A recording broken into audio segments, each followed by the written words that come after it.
Late August, 1941. The battles of the Bryansk front are underway, and you are the young tank mechanic, Sergeant Mikhail Kalashnikov. One day, you will design the most impactful rifle the world will ever see, the renowned AK-47. But today's not that day. Many guns will come before that, as we all have to start somewhere. The first will be an ambitious submachine gun, the PPK-42. However, at the moment, the barking of the Nazi hounds in Operation Barbarossa have pulled you away from the factories of Leningrad and the Kupinka testing grounds. Despite being the son of an exiled kulak, your service and the invention of a tank round counter and an engine gauge have already gotten you acquainted with even General Georgy Zhukov. Yet, the miscalculations of the Molotov-Ribbentrop Pact demand flesh, and flesh, and flesh. Arise, great country! Arise to mortal fight! Thus, you now command a T-34 against the largest land invasion in Europe's history, despite only being trained as a mechanic and a driver at the start of your military career. Under the pressures of the German advance, the front isn't very solid, and the situation is nearly untenable. In one fateful encounter, to be your crew's eyes and ears as the commander of the vehicle, you open the hatch of the tank.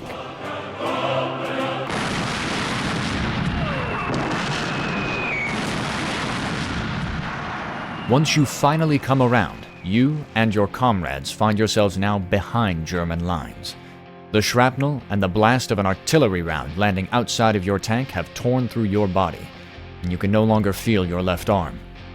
During your medevac back to friendly lines, German submachine guns cut down 12 wounded men to just you, a burnt lieutenant, and the ambulance driver. In your hospital bed, the roars of those Schmeisser submachine guns haunt your nightmares. Even more haunting is the fact that your comrades in the moment and the Soviet army as a whole lacked their own submachine guns in any meaningful way due to a gross doctrinal misstep. O infirmed comrade soldier, what is your ambitious solution to the problem? What is your drop of blood in the torrent to drown fascism? And what if it was not enough?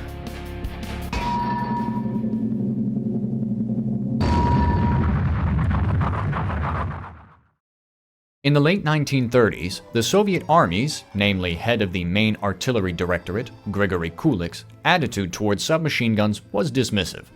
This was even despite the Germans' effective and pioneering efforts with submachine guns since World War I. Hugo Schmeisser's early success with the MP-18 would lead to his name being used colloquially outside of Germany for all of their submachine guns. Meanwhile, in the Soviet Union, submachine guns were derided as being costly yet flaccid in stopping power, supposedly only good for police use. Kulik eventually would have the Degtyarev PPD series of submachine guns shelved in February of 1939 from both use and production. However, the decision was rather quickly reversed due to the lobbying of famed gun designers Fedorov, Shpagin, and of course Degtyarev. More significantly were the results of combat in the Winter War with Finland. The Finns' Suomi KP-31 tore through Soviet ranks in close guerrilla-style and ski-borne ambushes, teaching them a very harsh lesson. By the time the Germans would invade in what the Russians called the Great Patriotic War, the Soviets in 1941 still had a lack of deployed submachine guns and self-loading rifles for counter-assaults. Degtyarev, Shpagin, and the Soviet military industry had already been racing to solve the problem with the PPD-40 and the adoption of the eventually famed PPSH-41, only mere months before Barbarossa. Чем-то напоминает ППД, но качественно это уже другое оружие. Качественно прежде всего не по боевым свойствам, а по технологическим. Этот пистолет-пулемет был в производстве значительно дешевле за счет того, что при его изготовлении применялись наиболее прогрессивные на то время методы. Это штамповка, это точечная сварка, причем внедрение их в производство. Это заслуга, опять же, конструктора Шпагина. However, ultimately, in the first year of the war, it was too little and too late. The wounded Mikhail Kalashnikov would only just barely become aware of this political and industrial struggle for the submachine gun, while in the military 1133 evacuation hospital in Yelets. There, he read the published works of Fedorov, small arms manuals, and chatted away with his fellow soldiers. Rec time for wounded soldiers at the hospital was really military education. One particular unnamed and wounded paratrooper lieutenant would enlighten him on especially foreign submachine gun models. For one thing, the lack of submachine guns at the front was already empirically known to Kalashnikov. He held high respect for what the PPD attempted, a gun he had personally trained on, and the awe and might of the German submachine guns such as the MP-38 and 40. Eventually, Kalashnikov would ask to be sent back to the front, but the medical decision was made for him on October the 2nd, to go on leave back to his hometown in Altai, Kuria. However, the already inventive Kalashnikov still wanted to serve the war effort, and would detour to the railway repair depot in Matai, Kazakhstan. Before he was conscripted in 1938, he'd been employed there as a technical secretary for 2 years, starting when he was 16.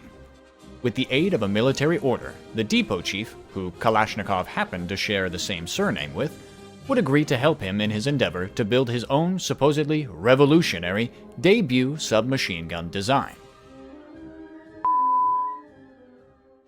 This LARP is too cag. If only you were more esoteric. Privet!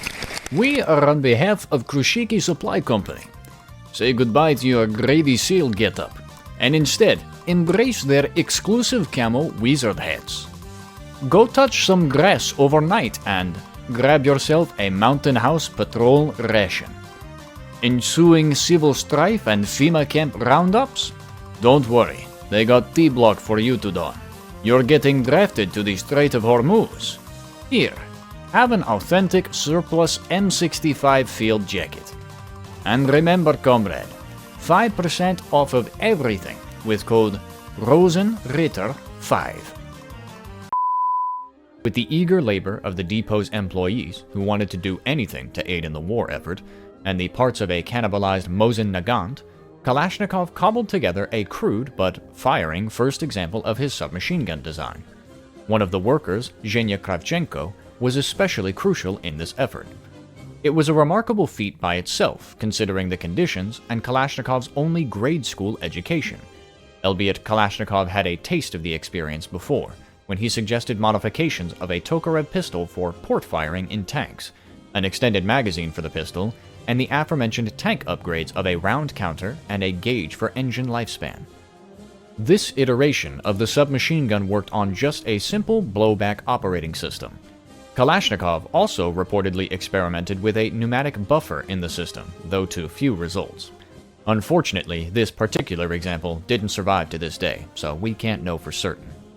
Most importantly, this crude prototype would get him through to the next threshold on the path to becoming the Mikhail Kalashnikov who designed the AK-47 platform. From Matai, a military official decided that the journey of the soon-to-be hero would now take Kalashnikov to the closest organ of party leadership, Alma-Ata, the capital of the Kazakhstan Soviet Republic. With the prototype submachine gun under his coat, he would arrive almost unprompted at the Regional Military Commissariat of Alma-Ata. This would be the first step in Kalashnikov's appeal to save the Soviet Union and its people from the Nazi menace. But first, he had to get past the young adjutant at the receptionist's desk. He was arrested. After 4 days of detention as a suspected saboteur, the misunderstanding would be cleared up. Kalashnikov would be ordered to refine his design with the help of the Moscow Aviation Institute. The MAI had evacuated to Alma-Ata as part of the wider wartime evacuation to the Urals and the East, along with a wide cast of the Soviet Union's specialist industries. There, with a team of students and the faculty dean Andrei Kazakov, they would make up for Kalashnikov's only grade school education and help him produce a much more elegant and refined example. Designated the PPK-42, Pistolet Pulemyot Kalashnikova 1942, this iteration of Kalashnikov's first gun design does indeed survive today and is displayed at the Artillery, Engineers, and Signal Corps Museum in St. Petersburg. To fulfill the hopes of its tanker father, in its final form, the PPK-42 was light and ergonomic at a remarkable 2.6 kilograms unloaded. For comparison, an unloaded PPSH-41 was 3.6 kilograms. The 25-round magazine was simply repurposed from the existing PPD-34, and the gun was calibered in 7.62 by 25mm Tokarev, like all Soviet submachine guns of the era. The layout was handy, with a left-hand charging handle and a hinged receiver design. опыта не было. Но вы видите, каждая деталь имеет очень красивую форму отработки. Вот даже, видите, такая рукоятка, насечка. Вот. Все это сделано ну, с какой-то особой такой, я бы сказал, любовью. Ведь рукоятку, вот, когда посмотришь иногда образцы, некоторые образцы, то там она лишь бы держаться все. Я с самого начала придавал значение, чтобы это было удобно для руки. Оружие тоже должно иметь свою красоту. Вот некоторые говорят, а зачем? Лишь бы стрелял. Я все время придаю такое значение эстетике. Оружие должно, вот как я уже говорил, само как бы проситься в руки. Его хочется вот взять, подержать. Вот эта рукоятка, ну не хотел бы, а хочется за нее взять. Вот это вот, закладывая в начале проектирования, я, значит, проношу вот эти принципы всю свою конструкторскую жизнь. Along the same philosophy, the pistol and foregrips were very finely shaped and textured, and Kalashnikov made use of an underfolding stock, taking heavy inspiration from the MP-38 and 40. Something like that was very much requested, and much later would make its way onto numerous AKs. According to Kalashnikov himself, the American Thompson was an inspiration. Я хорошо знал зарубежные образцы. Мне хорошо был известный пистолет-пулемет вашего соотечественника Томпсона. However, what was entirely original and creative was the innards of the submachine gun. In order to cut weight, Kalashnikov had already decided back at Matai to move on to a real delayed blowback system. His ambitious approach involved a nearly one-of-a-kind helical delay operating system, which he says was inspired by a camera tripod.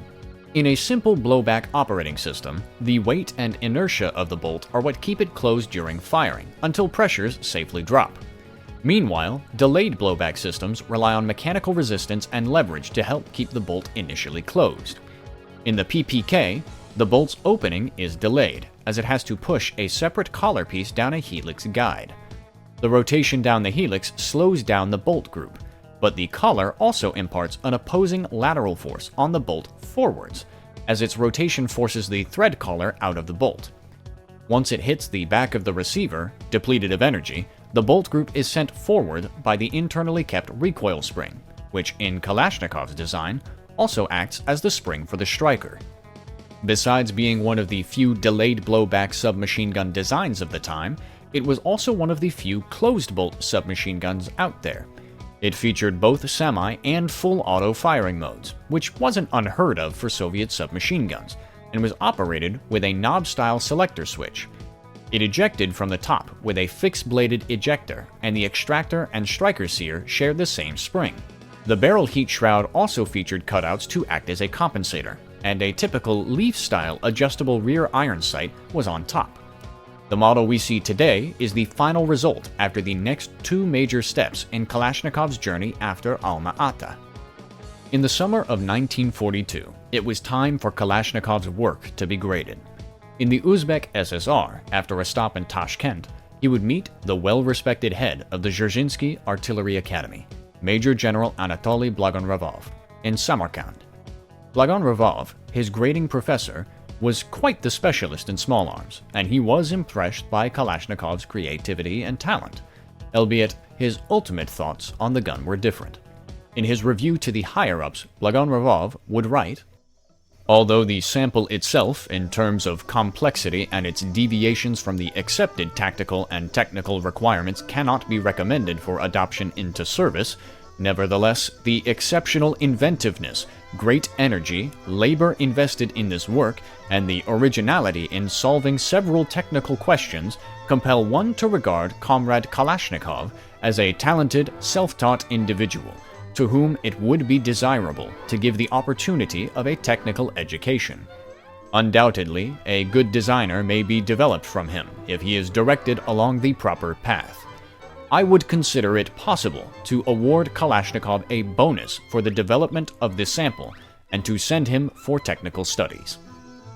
Leadership in Tashkent, however, felt that academics would have to wait for Kalashnikov, and that he had to learn by making a submachine gun worthy of the front. There was a war happening, after all. In short order, Kalashnikov would be sent to the Shurovsky Polygon small arms testing facility around Moscow and just outside of the city of Kolomna. Mikhail's gun was late to the testing and had steep competition, as a formal trial was still ongoing for a new submachine gun for the Red Army by early 1943. Small arms design in World War II was occurring at neck-breaking speeds, and the PPSH-41 had its downsides.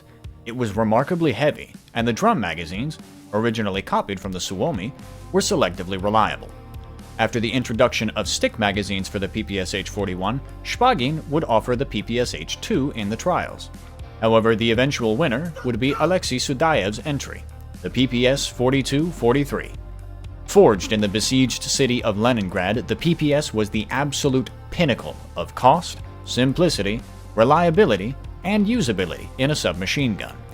That is why Kalashnikov's PPK would fall into obscurity, only to see the walls of the Artillery Museum instead of the hands of soldiers at the front. The Shurovsky Polygon proving grounds would, well, prove Blagonravov's misgivings about the PPK. It was rather middle of the road in terms of reliability and the amount of stoppages, at least. Impressive considering the gun's origins. However, it had two main issues. The lightweight design combined with a high fire rate made the PPK quite uncontrollable, especially compared to the PPS-43. Even more damning was that Kalashnikov's very creative operating system was an utter nightmare to manufacture. The milled helical part alone required 12 hours of machining time by a fairly skilled worker. Meanwhile, only a mere 2.7 machining hours were required to manufacture an entire PPS-42, from start to finish in less equipped factories. Frankly, Kalashnikov's design was very much an ambitious upstart's attempt to reinvent the wheel. Alas, the Shurovsky Polygon would become Kalashnikov's new school, and the PPK earned him his spot there.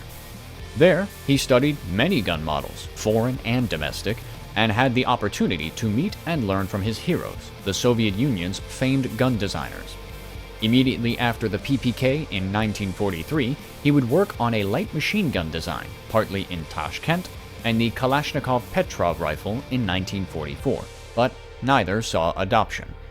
He ultimately went without contributing a gun to the Second World War. Of course, though, there would eventually be his magnum opus, the AK-47, after his AK-46 prototype. Originally meant to be a submachine gun itself, doctrine-wise, the AK-47 would spread the concept of the intermediate assault rifle globally. To many in the West, Mikhail Kalashnikov may have seemed like a black horse designer when the AK-47 became widely known. Maybe he was a fake propaganda hero? But no. His journey is documented, and many expected failures litter the path, giving it real credence. If you enjoyed the video and our content, we hope you'll be glad to hear that we're working on our production tempo and launching a Patreon. This channel, at the moment, is being run on a shoestring budget, but we're trying to make something long-lasting of it, and there are ways for us to seriously reinvest and keep chasing higher quality with adequate funds. That includes potentially hiring some 3D artists, and justifying the countless hours spent on researching, writing, and recording these videos.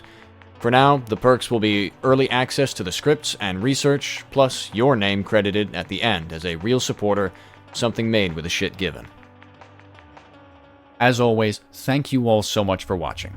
If you're interested in more of our content, please check out our channel and subscribe if you haven't already. It really helps us with the algorithm, and you all know that the algorithm really is the name of the game here. If you have any suggestions for us, or video topics that you'd like us to pursue, please leave them in the comments. We do read every single one of them. And I always get a kick out of you guys saying that I'm like an AI voiceover. I stutter way too fucking much for that to be the case. Anyways, have a good rest of your day. Bye-bye.